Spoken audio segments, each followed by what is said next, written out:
പിണറായി വിജയന്റെ വീടിന് മുന്നിൽ എൻഫോഴ്സ്മെന്റ് ഡയറക്ടറേറ്റ് ഉദ്യോഗസ്ഥർ ആക്രമിക്കപ്പെട്ട സംഭവത്തിൽ വീഴ്ച വരുത്തിയ പോലീസ് ഉദ്യോഗസ്ഥർക്കെതിരെ നടപടി ഉടൻ എന്നാണ് ആഭ്യന്തരമന്ത്രി രമേശ് ചെന്നിത്തല പറഞ്ഞിരിക്കുന്നത്.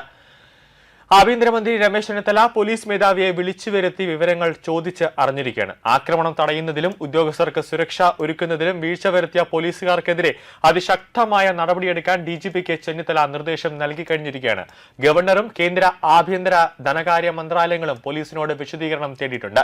ഇ ഡി സംഘത്തെ ആക്രമിച്ചത് അന്വേഷിക്കാൻ കേന്ദ്ര ആഭ്യന്തര മന്ത്രാലയത്തിന്റെ പ്രത്യേക സംഘം കേരളത്തിലേക്ക് എത്തും. ആഭ്യന്തര മന്ത്രാലയം കേരളത്തിലെ CSF കമാൻഡിനോടും അതോടൊപ്പം തന്നെ ഇന്റലിജൻസ് ബ്യൂറോയോടും റിപ്പോർട്ട് തേടിയിട്ടുണ്ട്. വീഴ്ച വരുത്തിയ IPSകാരടക്കം പോലീസുകാരെ സ്ഥലം മാറ്റുന്നതാണ് നടപടിയെന്നാണ് ഇപ്പോൾ അറിയുന്നത്. റെയ്ഡ് കഴിയുമ്പോൾ ഉദ്യോഗസ്ഥർക്കെതിരെ കയ്യേറ്റത്തിനും പ്രതിഷേധത്തിനും സാധ്യത ഉണ്ടെന്നും കനത്ത സുരക്ഷ ഒരുക്കണമെന്നും സംസ്ഥാന സ്പെഷ്യൽ ബ്രാഞ്ച് ഒരു മുന്നറിയിപ്പ് നൽകിയിരുന്നതാണ്. ആക്രമണത്തിന് കല്ലും കട്ടയും വടികളും കരുതുന്നതായും ജനക്കൂട്ടത്തെ നീക്കം ചെയ്യണമെന്ന് ED ഉദ്യോഗസ്ഥർക്ക് പൂർണ്ണ സുരക്ഷാപാത ഒരുക്കണമെന്നും മുന്നറിയിപ്പുണ്ടായിരുന്നു. ഇതെല്ലാം സ്ഥലത്തുണ്ടായിരുന്ന പോലീസ് ഉദ്യോഗസ്ഥർ അവഗണിക്കുകയാണ് ചെയ്തതെന്നാണ് സ്റ്റേറ്റ് ഇന്റലിജൻസും അതോടൊപ്പം തന്നെ സ്പെഷ്യൽ ബ്രാഞ്ചും ഇപ്പോൾ റിപ്പോർട്ട് നൽകിയിരിക്കുന്നത്. അതേസമയം ആക്രമണം നേരിടാൻ 300ഓളം പോലീസിനെ നിയോഗിച്ചതായാണ് DGP പറയുന്നത്. പിണറായിയുടെ വീടിന് മുന്നിൽ തടിച്ചുകൂടിയ 500ഓളം പേരെ നേരിടാൻ 50ൽ താഴെ പോലീസുകാർ മാത്രമാണ് ഉണ്ടായിരുന്നതെന്ന റിപ്പോർട്ടും വന്നിട്ടുണ്ട്. പോലീസിലെ ഇടത് സംഘടനാ നേതാവായ CI ആണ് ഉന്നത ഉദ്യോഗസ്ഥരെ വഴിതെറ്റിച്ചതെന്നാണ് രഹസ്യാന്വേഷണ വിഭാഗം കണ്ടെത്തിയത്. CPM നേതാക്കളുമായി സംസാരിച്ച് സമവായത്തിൽ എത്തിയെന്നാണ് CI ഉന്നത ഉദ്യോഗസ്ഥരെ അറിയിച്ചത്. ഇത് വിശ്വസിച്ച് ആക്രമണം ഉണ്ടാവില്ലെന്നും ജനക്കൂട്ടം ശാന്തമാവുമെന്നും സ്ഥലത്തുണ്ടായിരുന്ന 2 ഡെപ്യൂട്ടി കമ്മീഷണർമാർ ഉറപ്പിക്കുകയായിരുന്നു. 10 വർഷം സ്പെഷ്യൽ ബ്രാഞ്ചിലും ഇന്റലിജൻസിലുമായി സുഖവിലാസം അതായത് സുഖത്തോടെ നടന്നിരുന്ന അല്ലെങ്കിൽ സുഖലാവണം ഉറപ്പിച്ചിരുന്ന ഇടത് സംഘടനാ നേതാവിനെ അടുത്തിടെയാണ് ലോക്കലിലേക്ക് മാറ്റിയത്.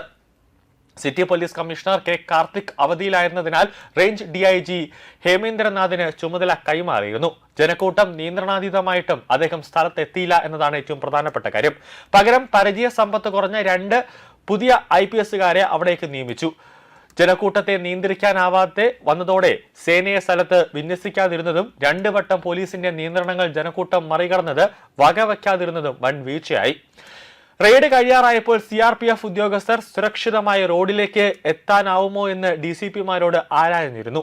എല്ലാം ഭദ്രമാണെന്ന മറുപടിയാണ് ഉണ്ടായിരുന്നത്. എന്നാൽ ED ഉദ്യോഗസ്ഥരുടെ വാഹനങ്ങൾക്ക് പുറത്തിറങ്ങാൻ സുരക്ഷിത പാതയൊരുക്കുന്നതിൽ പോലീസ് പരാജയപ്പെട്ടു. കണ്ണൂരിലെ പ്രതിഷേധത്തിന്റെ പശ്ചാത്തലത്തിൽ ആൾക്കൂട്ടം പിണറായിയുടെ വീടിന് മുന്നിലേക്ക് എത്താതെ തടയുന്നതിലും വീഴ്ചയുണ്ടായി.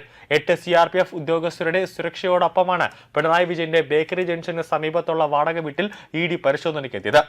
സാധാരണ സംസ്ഥാന പോലീസ് സഹായം തേടാതെ ഇത്തരം പരിശോധനയ്ക്ക് കേന്ദ്ര സേനയുടെ സുരക്ഷ തേടുകയാണ് EDയുടെ പതിവ്.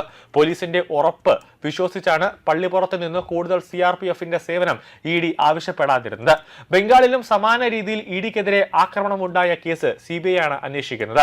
റേഷൻ തട്ടിപ്പുമായി ബന്ധപ്പെട്ട കേസിൽ തൃണമൂൽ കോൺഗ്രസ് ബ്ലോക്ക് തല നേതാക്കളുടെ വീട്ടിൽ പരിശോധനയ്ക്ക് പോകുമ്പോൾ 2024 ജനുവരിയിൽ ബംഗാളിലെ സന്ദേശ് വാലി ഗ്രാമത്തിൽ ED ഉദ്യോഗസ്ഥരെ ആക്രമിച്ചിരുന്നു. അന്ന് 2 ഉദ്യോഗസ്ഥർക്ക് പരിക്കേൽക്കുകയും ഇവർ സഞ്ചരിച്ച വാഹനം തകർക്കുകയും ചെയ്തു. ED വരുന്ന വിവരം അറിഞ്ഞ് തൃണമൂൽ കോൺഗ്രസ് പ്രവർത്തകർ നേതാക്കന്മാരുടെ വീടിന് സമീപത്ത് തന്നെ ഉണ്ടായിരുന്നു. തുടർന്ന് ഉദ്യോഗസ്ഥരെ ആക്രമിക്കുകയും വാഹനം നശിപ്പിക്കുകയുമാണ് ചെയ്തത്. കേരളത്തിലെ ആക്രമണ കേസും CBIക്ക് ഏറ്റെടുക്കാൻ ഇടയുണ്ട്.